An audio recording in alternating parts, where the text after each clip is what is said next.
Hi, this is Sarit Switzer, and welcome to the It Is Taught podcast, a podcast devoted to the teachings of Rabbi Shneur Zalman of Liadi as recorded in his most famous work, the Tanya. My hope for this show is to make these teachings accessible and relatable to the average person, regardless of prior Jewish education or affiliation. The episodes follow the prescribed daily study portions and are meant to serve as practical lessons in how to live your life as your true self and develop an authentic and powerful relationship with your Creator. I have personally experienced the effects the study of this work has had on me, and I'm excited to share what I can of this knowledge with you. So please join me on this journey of learning, self-growth, and connection with your source.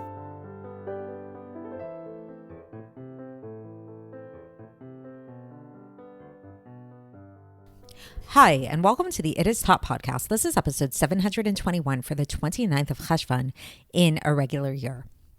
So just a small note about today's episode.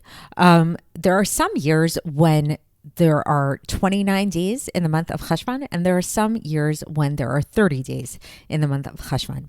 As we all know from being a part of this podcast and listening to the podcast, the Tanya was divided up into different sections that were meant to be read on different days throughout the year. So what this leads to is that we come to a time where, as mentioned, sometimes the month of Cheshvan has 29 days and sometimes the month of Cheshvan has 30 days. So we find that the Tanya does have two separate entries for the 29th of Cheshvan and the 30th of Cheshvan as well. However, on those years where there are 29 days in the month of Cheshvan, then we are to learn both the 29th and the 30th month of Cheshvan entries. So we're supposed to learn both of those days. So it happens to be that the year that I am recording this podcast, which is the year 5784 in the Jewish calendar, is one such year where there are only 29 days in the month of Cheshvan, and thus we read both of those days. So if you are in one of those days, and you can look that up if you're not sure, then you should be listening to both today's episode and tomorrow's episode as well. I'm going to make sure that they're both put out on the same day, as they're both relevant for today. So the 29th and the 30th of Cheshvan should be learned on the 29th of Cheshvan. All right. So with that being said, even though these are divided up in the Tanya as two distinct days, they are very much related. And as we'll see, they do really follow a common theme. So we're going to start talking about that theme today. And then we're going to continue with that theme tomorrow. And the theme is intention in prayer and an intention in Torah study. So some of you might be familiar with the phrase, I think it's a more modern phrase, of set an intention. They say this often in yoga classes, lahavdil, or, in the beginning of like a meditation kind of thing, to like set an intention for your practice, like really hone in on what it is that you want to focus on and what you want your practice to be about. And we'll see that this is actually exactly what we want to do in Judaism when it comes to our prayer and when it comes to our Torah study. And as we'll learn in the coming days and today and tomorrow's episode, the type of intention that we have and the quality of the intention that we have when we pray and when we learn Torah has an effect on high. And we'll see that different types of intentions have different types of effects on high. And so in today's episode, we're going to just mention in brief, it's a really short section for today, how having proper intention both in prayer and in Torah study create angels in the world of Bria, which is a very high world. It's the world right below Atzilus. So it's the second to highest world. It's the first real world that's like really separate, that has its own separate existence, so to speak, from godliness. So having proper intention both in prayer and in Torah study, like I just mentioned, create angels in the world of Bria. What do we mean by having proper intention? We mean like really, being focused. If a person's learning Torah, that it's not just like another book of philosophy or knowledge or whatever. They have this like awareness that this is a book that was written by God.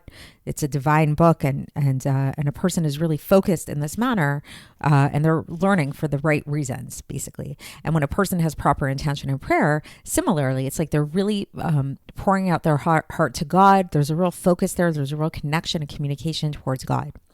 Okay, but now what happens if a person learns Torah or a person prays and they don't have this intention, right? A person might just be learning Torah, but not necessarily having these lofty ideas. They're just really immersed in the Torah study that they're learning. So in such a case, the Alter Rebbe is going to teach us, angels are still created. However, those angels are only created in the world of Yetzirah, which is one realm, one world below the world of Bria. Now, here's where it gets interesting, is that when a person prays, by contrast, so first we're talking about Torah study without intention creates angels in the world of Yetzirah. But if a person prays without intention, meaning, a person just mumbles the words, even says the words very nicely, but they're not really, their thoughts, their feelings are not to be found in it. They're kind of distracted while they're praying. The Alter Rebbe is going to teach us that there are no angels created at all from this.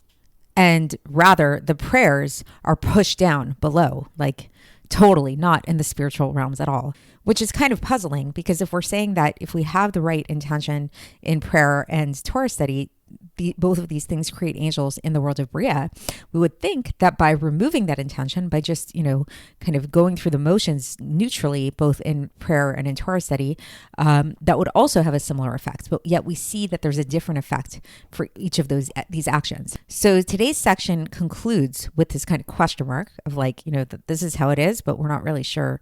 But there's not a reason why that's given.